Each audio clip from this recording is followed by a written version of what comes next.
Le port sec de Parakou bientôt mis en service. C'est cette annonce forte qui a marqué la visite des responsables, militants et militantes du Parti Renaissance Nationale sur le site du port sec de Parakou. Je crois que les tractations sont en cours.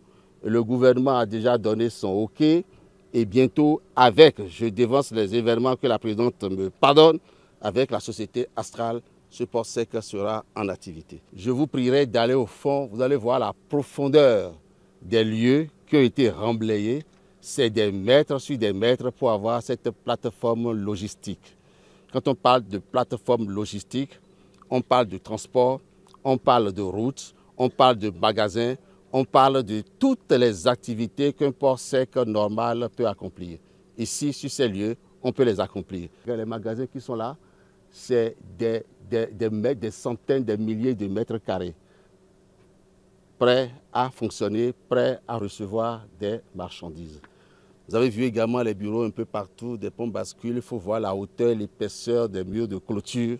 C'est de l'argent. C'est des milliards et des milliards qui ont été engloutis ici depuis des années. Le port sec a été construit depuis des années. Si ce port sec était en activité, je crois que c'est des milliers d'emplois. Sa mise en service viendra donc clore plusieurs années d'attente et de différends autour de ce projet aux retombées multiples. Ce projet également, c'est la construction d'un port en eau profonde à Sémé.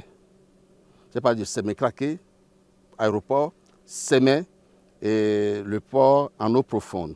C'est encore la construction d'un aéroport international.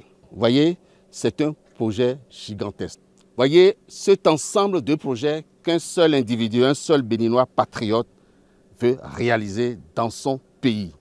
Il faut l'encourager. Et l'encourager, d'abord pour la jeunesse de Parakou, c'est d'être derrière RN. Bientôt opérationnelle, cette infrastructure d'envergure implantée sur plus de 100 hectares s'apprête à transformer le paysage économique de la ville et de la sous-région. Ce port sec a été créé pour la jeunesse béninoise, la jeunesse de Parakou, et c'est un outil de développement. Ça fait partie du projet Épine dorsale. Et celui qui a eu cette idée et celle qui a eu cette idée, elle n'a pas eu tort. Parce qu'ailleurs, il n'y en a pas. Cette visite s'inscrit dans la dynamique de proximité que prône le Parti Renaissance Nationale.